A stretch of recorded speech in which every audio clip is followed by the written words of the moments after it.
എല്ലാ കൂട്ടുകാർക്കും കർത്താവായ യേശുക്രിസ്തുവിൻ നാമത്തിൽ എൻ്റെ സ്നേഹവന്ദനം. യോശുവയുടെ പുസ്തകം 10-ാം അധ്യായം 27-ാം വചനത്തിൽ യോശുവ പ്രാർത്ഥിച്ചപ്പോൾ ഒരു ദിവസം മുഴുവനും സൂര്യൻ അസ്തമിക്കാതെ നിന്നതായി എഴുതപ്പെട്ടിരിക്കുന്നു.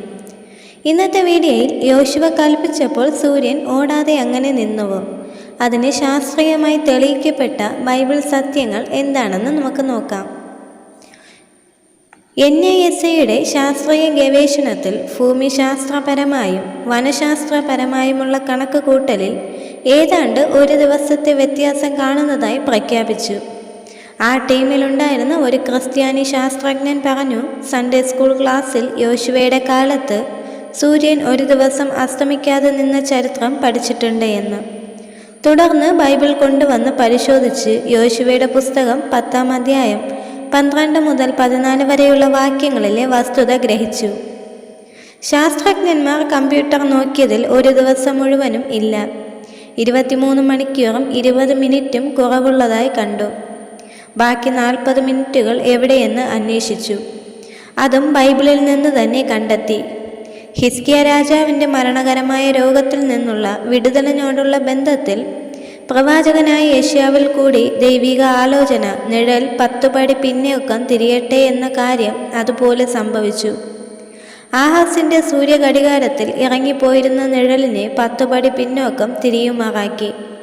2 രാജാക്കന്മാർ 20-ാം അധ്യായം 10 മുതൽ 11 വരെയുള്ള വചനങ്ങൾ. 10 പടി ശരിക്കും 40 മിനിറ്റുകളാണ്.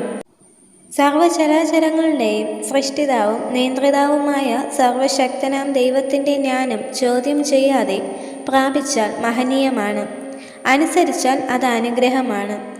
വിശ്വാസത്തോടും ധൈര്യത്തോടും ഉദ്ദേശശുദ്ധിയോടും അത് പ്രസ്താവിച്ചാൽ പ്രതിഫലം ലഭിക്കുന്നതാണ്. പ്രവൃത്തിയിൽ വെളിപ്പെടുത്തിയാൽ അന്ത്യത്തിൽ കിരീടം പ്രാപിച്ച് പുതിയ യെരുശലേമിൽ ക്രിസ്തുവിനോടൊത്ത് വാഴുവാൻ ഇടവരും. ദൈവത്തിൻ്റെ സൃഷ്ടിയിൽ എല്ലാറ്റിനും പ്രത്യേക ക്രമീകരണമുണ്ട്. എല്ലാറ്റിൻ്റെയും ഘടന വ്യത്യസ്തമാണ്. എല്ലാറ്റിൻ്റെയും ആറ്റത്തിൻ്റെ മധ്യത്തിൽ ന്യൂക്ലിയസും അതിനുള്ളിൽ പ്രോട്ടോസോണും ന്യൂട്രോണും ഉണ്ട്. അതിന് ചുറ്റുമുള്ള ഭ്രമണപഥത്തിൽ ഇലക്ട്രോണുകൾ നിർദ്ദിഷ്ട എണ്ണം വീതം കറങ്ങിക്കൊണ്ടേയിരിക്കും. ഗോളങ്ങളും അവണ്ണം തന്നെയാണ് ഭ്രമണം ചെയ്തുകൊണ്ടിരിക്കുന്നത്. യോശുവ കൽപ്പിച്ചപ്പോൾ അവണ്ണം തന്നെ നിന്ന് കാണുമായിരിക്കും. സൃഷ്ടിതാവിന്, നമ്മുടെ നിയന്ത്രിതാവിന് സർവവും സാധ്യമാണ്. യോശുവ സ്വാർത്ഥ താൽപ്പര്യത്തിൽ ഒന്നും ചെയ്തില്ല, സമ്പൂർണമായി ദൈവത്തെ അനുസരിക്കുക മാത്രം ചെയ്തു. തുടർന്ന് യോശുവ കാദേശ് ബർന്നയ മുതൽ ഗസ വരെ, ഗിബയോൻ വരെയും ഗോശേൻ ദേശമൊക്കെയും ജയിച്ചടക്കി. ഇസ്രായേലിൻ്റെ ദൈവമായ യഹോവയായിരുന്നു ഇസ്രായേലിനു വേണ്ടി യുദ്ധം ചെയ്തത്. ഹാസോർ രാജാവായ യാബിൻ മറ്റ് രാജാക്കന്മാരെയും കൂട്ടി ഇസ്രായേലിനോട് യുദ്ധം ചെയ്യുവാൻ ഒരുമ്പെട്ടു. കനാന്യർ, പർവ്വതങ്ങളിലെ അമോര്യർ, ഹിത്യർ, പെരിസ്യർ, യബൂസ്യർ, മിസ്പെദേശ്, ഹെർമോൻ്റെ അടിവാരത്തുള്ള ഹില്യർ തുടങ്ങി കടൽക്കരയിലെ മണൽ പോലെ ജനം മെരോൻ തടാകത്തിനരികെ പെട്ടെന്ന് അവരുടെ നേരെ വന്ന് ആക്രമിച്ചു. യഹോവ അവരെ ഇസ്രായേലിൻ്റെ കയ്യിൽ ഏൽപ്പിച്ചു. അവർ അവരെ തോൽപ്പിച്ചു. യോശുവ തിരിഞ്ഞ് ഹാസോർ പിടിച്ച് രാജാവിനെ വാൾ കൊണ്ട് കൊന്നു. യഹോവ കൽപ്പിച്ചതൊന്നും ചെയ്യാതെ വിട്ടില്ല.